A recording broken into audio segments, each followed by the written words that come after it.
अगर आपने मेरे चैनल को अब तक सब्सक्राइब नहीं किया है तो इस लाल बटन को दबाकर सब्सक्राइब ज़रूर करें और बगल में इस बेल बटन को ज़रूर दबाएं जिससे कि आपको आगे आने वाले सारे वीडियोस का अपडेट मिलता रहेगा। आज मैं आप लोगों के लिए लेकर आई हूँ अंडे की बहुत ही टेस्टी रेसिपी। आज मैं बनाने वाली हूँ एग ऑमलेट पिज़्ज़ा, जो कि खाने में बहुत ही टेस्टी लगता है। तो जो नॉन वेजिटेरियन है उनके लिए पिज़्ज़ा का बहुत ही अच्छा सब्स्टिट्यूट है, हेल्दी सब्स्टिट्यूट है। चलिए इसे बनाना शुरू करते हैं। तो यहाँ पर आप देख सकते हैं मैंने सारी चीज़ों को तैयार रखा हुआ है। बेसिक सी सब्जियाँ जो कि आसानी से घर में मिल जाती हैं उनको ले लिया है। ऑलिव्स यहाँ पर मेरे पास था तो मैं यूज़ कर रही हूँ, अगर आपके पास नहीं है तो आप स्किप कर सकते हैं। फिर पिज़्ज़ा सीजनिंग ले लिया है, चिली फ्लेक्स ले लिया है, मिक्स्ड हर्ब्स ले लिया है, बारीक कटे हुए मैंने यहाँ पर हरी मिर्च ले ली है, काले मिर्च का पाउडर ले लिया है, अंडा ले लिया है, नमक ले लिया है स्वाद अनुसार और बटर ले लिया है। तो सारी चीज़ों को रेडी रखें और चीज़ को मैंने ग्रेट करके पहले से ही तैयार रखा है। तो सबसे पहले मैं अंडों को एक बोल में इस तरह से फोड़कर नमक मिलाकर अच्छे से इसे फेंट लेना है। जितना अच्छा फेंटा हुआ अंडा होगा उतना फ्लफ़ी पिज़्ज़ा ऑमलेट बनेगा, तो इसीलिए इसे काफ़ी अच्छे से फेंट लें।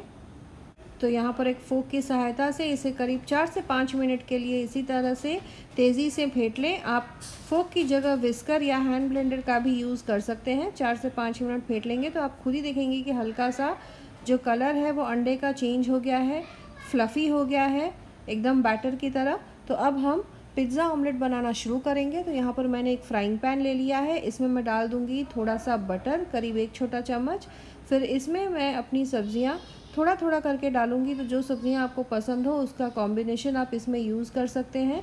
तो यहाँ पर थोड़ा सा प्याज, शिमला मिर्च, टमाटर, इन सारी चीज़ों को बारीक काट कर जो रखा था उसे ले लिया है और थोड़ा सा मैंने स्वीट कॉर्न भी लिया है, थोड़े से ऑलिव्स, इनको डालकर करीब 2 से 3 मिनट के लिए मीडियम से हाई हीट पर थोड़ा सा टॉस्ट कर लें। तो करीब 2 मिनट तेज़ आंच पर सब्जियों को अच्छे से टॉस्ट कर लें। सब्जियां इस तरह से हल्की सी गोल्डन हो जाए उसके बाद इनको पूरे पैन पर एक लेयर में अच्छे से फैला लें और चारों तरफ से हर एक सब्ज़ी के पीसेस हो इस हिसाब से आप फैलाएं, जैसे कि पिज़्ज़ा में अक्सर आपने देखा होगा। तो इस तरह से सब्जियों को फैला लेने के बाद जो अंडे को फेंट कर रखा हुआ है तो करीब 2 कलछी भर के मैं अंडा इस तरह से फ्राइंग पैन में डाल दूँगी, जिससे कि सब्जियां अच्छे से अंडे से कोट हो जाएंगी।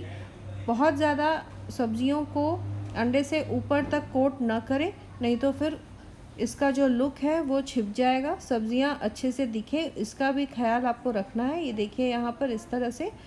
और इसके बाद इसके ऊपर मैं थोड़ा सा काले मिर्च का पाउडर छिड़क दूँगी। इसके बाद आंच को एकदम धीमा करके ढक कर इस ऑमलेट को पकने के लिए छोड़ दूँगी। 3 से 4 मिनट में अंडा अच्छे से पक जाएगा। ये देखिए यहाँ पर।